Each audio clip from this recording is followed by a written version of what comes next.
In the Solvulator that I've been asked about, you see that there is a stamp, an agreement. In the agreement, once an agreement is made, then all the resources and all the tools and all the abilities from all the various sectors, whether they be government, whether they be private, whether they be services, wherever they may be, they are incentivized, they are rallied, they are rushed by all of their officials, whether they be in the government officials or private officials in banking, to provide services. And when they do provide services, they get measured so that their service giving has to be transparent and measurable. And in addition to what you've asked about the agreement, I have created a methodology called the FEVCM, a methodology to measure the contributions of the private, public and service sectors, not towards how, not vis-a-vis their product, but vis-a-vis how their product serves the individual in the individual's goals, so that it is not good enough to provide a product naked of its application to the needs of the individual, but rather all products must come with the intention in advance of serving the specific tailor-made needs of the individual and the greater individual's problems, and that can only be done with the ages of artificial general intelligence. And that is why only now in the 21st century has it been possible to be so ambitious about solving individual problems and obviating want and need. So that instead of falling between the seats and whilst giving lip service to dealing with problems can genuinely be solved through redress to calendar, redress to the targets, redress to the needs, redress to the friends and the associates and the abilities, the circumstances of that individual. Not only are there one set of circumstances to individuals, often there are many sets of circumstances. And often when there's one problem for an individual, there are many problems to the individual. So that when one looks at something in a narrow way towards one's narrow problems, one could be missing the entire problem itself.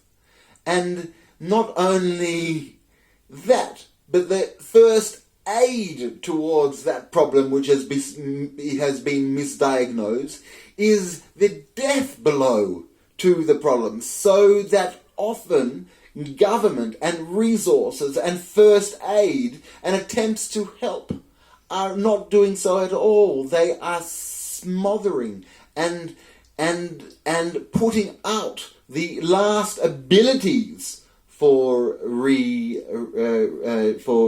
resuscitation. And so the entire system needs to be rethought and recultivated, whilst understanding that today we have unusual tools, the ability to go through complex computation, to go into the entire source material and to track down in great detail the cause and effect of a subject. And once we understand that, we can reduplicate the causes and the entire chain to a magnificent effect. And we can do that often.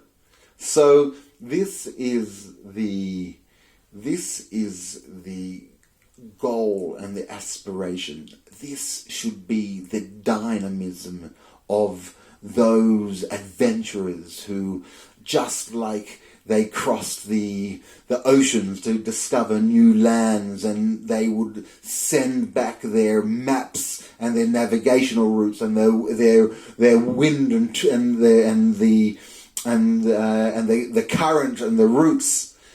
So too today, those who have seen the success of a mindset, the success that can empower humanity, it is without doubt the success is the imagination.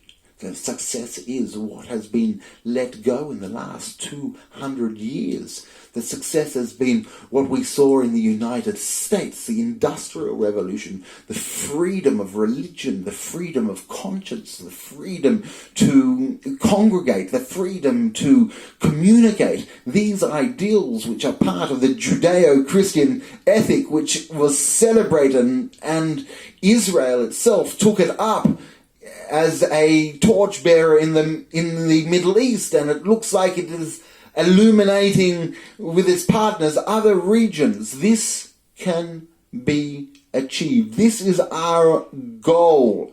If there is a religion, if there is worship, if there is conscience, it is to achieve the greatest, profoundest social achievements, and that is to eradicate poverty, to create networks of support where individuals can commune together and to envisage and to work and to sustain.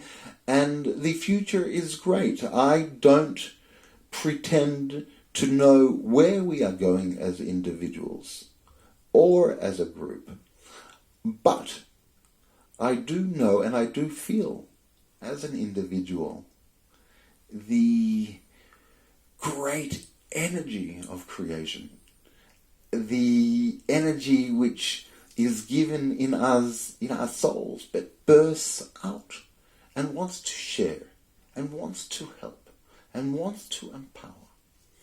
And that is seen everywhere, wherever there is a reflection in the eyes of people. You see that that is the heritage of humanity. And it is a wonderful time.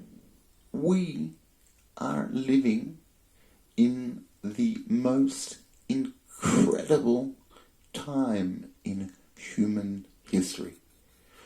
No other time has been like this. We have at our disposal tools of the gods. There should be no excuse. As Oscar Wilde said, that would be a lack of imagination.